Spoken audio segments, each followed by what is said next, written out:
Every February 14th, the world dresses up in red and pink. Heart-shaped boxes, roses, filtered photos, perfect captions. It looks like a celebration of love. But strip away the glitter, and you find something far deeper. This day is not rooted in comfort. It is rooted in courage. It is rooted in blood, because the origin of Valentine's Day is not a marketing campaign. It is the story of a man who chose love over fear and paid for it with his life.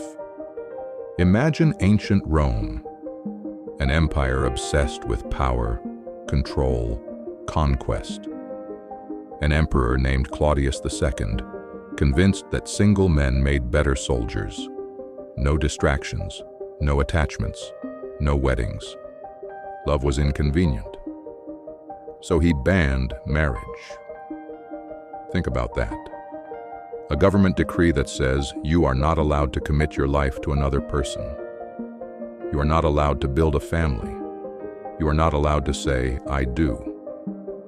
Now pause. What would you do in that world? Stay silent? Obey? Adapt?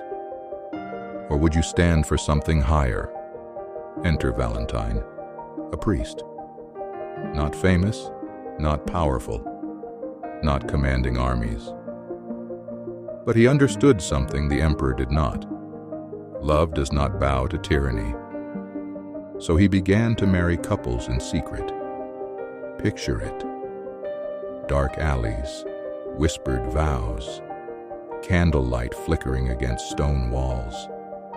Young couples risking everything for the chance to unite their lives. Valentine knew the consequences. He knew defying Rome was not a symbolic gesture. It was a death sentence. Yet he continued. Why? Because real love is not passive. It is courageous. It is sacrificial. It stands firm when the world says, comply. Christianity has always taught that love is not just emotion. It is commitment. It is covenant. It is willing to suffer for what is true. And here is the uncomfortable truth. Most people today celebrate love when it is convenient. Few defend it when it costs something. Valentine was eventually arrested. Not in a dramatic battlefield clash. Not with fireworks. Quietly. Efficiently. The machinery of empire moved in. His trial was a formality, the outcome already decided. He was accused of undermining the moral order, of threatening stability, of encouraging disobedience.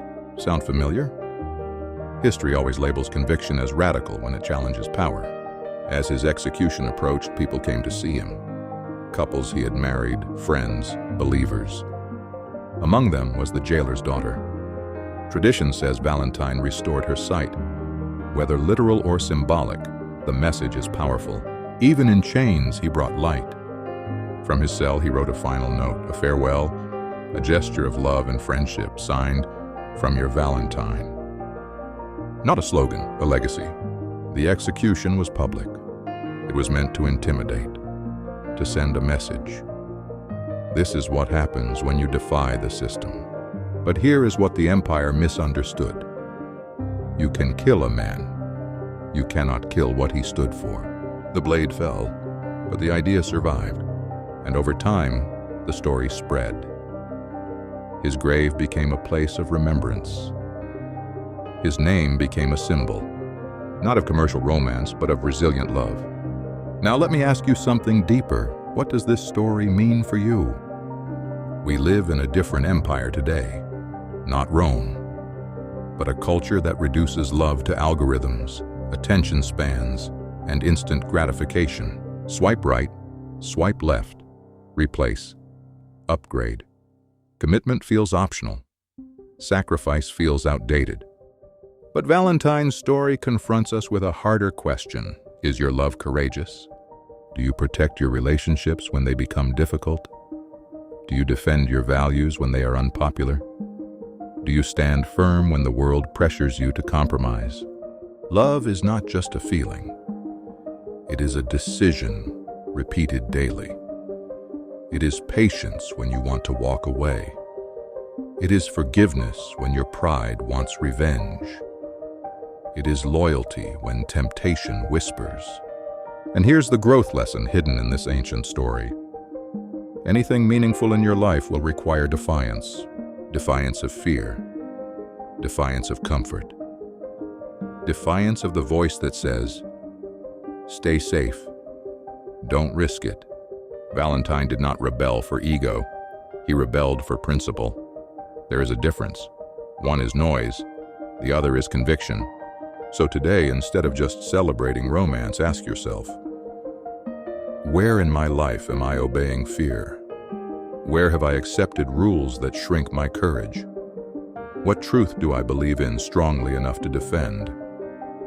Because real growth demands risk, real love demands strength, and real freedom demands that you sometimes stand alone. Valentine's story is not about chocolates. It is about character. He could have chosen safety. He chose integrity. He could have chosen silence. He chose action. He could have chosen survival. He chose meaning. And that is the question this day should leave you with. Are you living safely or meaningfully? Because in the end, every empire falls. Every trend fades.